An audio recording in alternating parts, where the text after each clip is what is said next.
Okay, so I'm here at the Doce Pares Headquarters in Cebu City, Philippines, and I just did some training here, and I wanted to introduce my trainer, Steve. Maybe you can introduce yourself first. Sure. My name's Steven Atenta. I have been living here in Cebu for 14 years already. I moved from the US back in 2006, and then I came across Filipino martial arts in 2008. So I've been a practitioner for already going 12 years already. Okay. And ever since you have been here at the headquarters to practice Doce Pares? Yes, almost throughout my high school, I kind of was here kind of constantly. I joined the regular classes.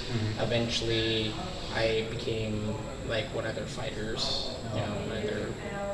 Eventually, and then there's only maybe 1 year I actually took a year off because of thesis and stuff like that. Because being here, going through all the school and stuff. But since I graduated, it's been I've been here very often. Okay.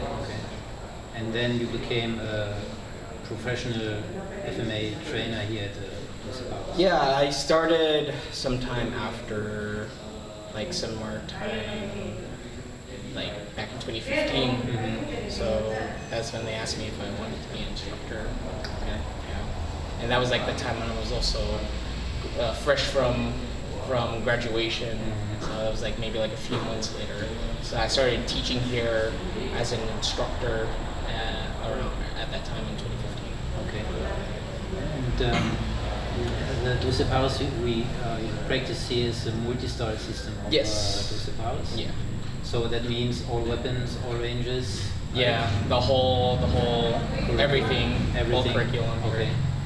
And what part of the curriculum do you especially like yourself? For me, I actually like the Spadidaga. I do like the long range Eskrima, Largo Mano, especially the original one, the original Largo Mano. I also do like the Puerto Original or the San Miguel Eskrima as well. So those are the ones I like. I really like the traditional stuff. Okay. But you also did competition, so it's also the modern stuff you like. Yeah. Okay. Okay. And what would you say would be the heart of Doce Pares? Is there a technique or is there a weapon category or something like that? That would you say is characterizing Doce Pares at its best? I think the thing that really makes Doce Pares really known, or the sort of core of Doce Pares is it's being able to do the Amara twirlings and stuff like that. Its curriculum. Another could be it's Spadidag as well. There are quite a few other ones I'm trying to think of. Tapi Tapi. Tapi Tapi is also one of the things that Doce Pares is known for. So yeah, but Tapi Tapi is not like Tapi Tapi, right? So different styles have different definitions what Tapi Tapi is. Maybe you can say something about that in Doce Pares. What exactly is Tapi Tapi in Doce Pares? Tapi Tapi in Doce Pares is actually the application of having your checking hand more active. It's having a more active role. So the empty hand or the live hand, the checking hand. Yeah, because in the beginning when we teach, the checking hand is in a passive role. It's strictly there for monitoring, for temporary control. When it goes into the application of Tapi Tapi, it's actually having that into a more active. It could even be more in an offensive role. So it's used for even more temporary control. It's used for jamming. It's used to disrupting rhythm, and so on and so forth. Okay. And for real life experience, did you need your martial arts techniques in a street fight? Sometimes maybe. Do you have this kind of experiences too? You needed that to defend yourself? Thankfully, no, and I really hope I don't have to use it. Okay. Yeah. So far so good. I've never been in a conflict where I would have to use it, and I want to keep it that way. Okay. Yeah, sure. Especially when weapons are involved, like knife. Oh yeah. You can practice a lot of knife disarming and everything, but then the real thing And the real thing, thinking the real thing would be I want to get away from that. Yeah, wouldn't want to deal with that. And what's your graduation in? So what level do you have in Doce Pares? I am a third grade black belt, so I'm considered a senior instructor here in the system. Yeah. So you have like a belt system of the curriculum. You learn like the basics, and then you go until black. Yeah. And you have the different colors. Yeah. Yeah. So I had to go through that sort of thing. Okay. So going from all the fundamentals, from the basic, making its way to the intermediate, and when I eventually was able to get into the black belt, and that's where it becomes even more, because as an instructor and teaching many people, like you learn even more when you're an instructor, and you learn more about yourself. And that's the one thing I really liked about teaching, is that you become better at what you do, because you're gonna have to like adjust yourself to students and how they learn.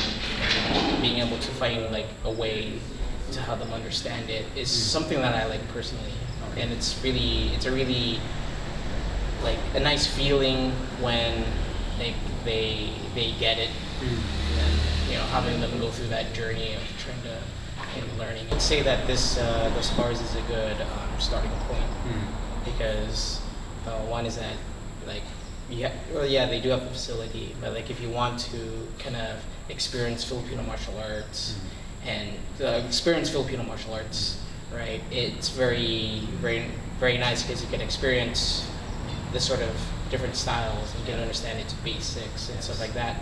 So like when you want to go into like practice other styles, at least you have like an understanding. You have a good foundation in Filipino martial arts, and therefore like that transition, if you want to be specialized in other styles, it wouldn't come off to you as like very difficult, because like you already have your base in Filipino martial arts.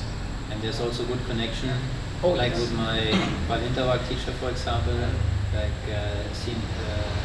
SGM Junior Cañete, he's also a good friend with my Heidelberg teacher, Nick Elizar. So there's a good connection between the different teachers, right? Oh yeah, there, especially here in as far as like those grandmasters that come here from, they come from different styles, and they just hang out here on the week on Saturdays. Yeah, so like majority of the grandmasters there, they all are on good terms with each other, which is nice, because they're in the way they're more united, and everybody's friendly, and it's nice to keep it that way, because we want to be martial artists, and we want to respect everybody. So you're actually not propagating only just your style, but the whole FMA, all styles. That's part of our creed, is that our creed here in Doce Pares is to preserve and promote Filipino martial arts. So we don't want to just focus on us. We also want to promote FMA as a whole. Okay. And one last, maybe not so easy question, but what I find very interesting is, do you really differentiate between like an instructor, a teacher, a master, a grandmaster? So what actually defines these different ranks? Like an instructor is just instructing, right? Is it different for you, for example, between an instructor and a teacher, and between a teacher and what makes a master in Filipino martial arts? It's just his ability to wield the stick, or is there more? I think that's a pretty interesting question. And I say that's a good question, because every single person is good at teaching someone. Like if some people will be very good at teaching what they teach, right? So I can't really say much about that, because people have different ways of teaching. Instructors and teachers. I think there's some people, even if they learn how to teach on university, they still cannot do it because they don't have the talent to do it, and some are just natural good teachers. Yeah, I can understand that, because teaching itself is its own type of talent. It's the ability to be able to make a connection with your students and trying to help them figure out themselves on how they learn. And for me, I think a good teacher is someone that is able to adjust and figure out a way that has the student learn. And if you could do that, I think that is one of the things that helps promote it even more. Well, no, I don't say like there's promotion of it, but it helps people develop faster. That's what I say. Yeah, it helps with the people develop faster, and it helps them like be more aware. And because after all, as a being teacher, I'm supposed to be there to teach them, like, you know, this is your weaknesses and how to work on that sort of things. So yeah, this is a very interesting question. And then, what do you think? What makes a master in Philippines? Like instructor and teacher, okay, and then master. What exactly is a master? What is mastership? I say mastership is really understanding its core principles, the principles of what you're teaching. So it will be like a logical next step. First you become a teacher, and by teaching all the time, you yourself understand the core principles better, so that you yourself can become a master somewhere. Probably, I think so, because like how it went for me was that when I was learning Filipino martial arts, like I had like everything thrown into me, and having to figure out like where I had to go, where I had to be fit, where in the curriculum where I had to go. So like being able to actually take the time to understand each and every single topic adds like another layer to mastery. And then being able to, there's like understanding it and there's doing it. And those two things could be completely different to one another. But they have to come together. They have to come together eventually. If you talk about mastery. Yes, because you could be good at doing the technique, but if you don't know why you're doing it, then it kind of like defeats the purpose. Okay. So, and if people out there want to practice with you, how can they find you? How can they contact you?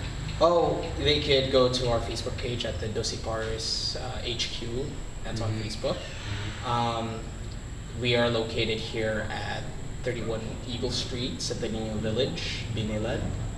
So if you do want to find me on Facebook, I'm just Steven Atenta.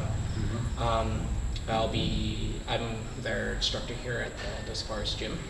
So if they want to go here, feel free to go walk over to the gym, or not really walk over it, but find your way to the gym. Okay. Yeah. So.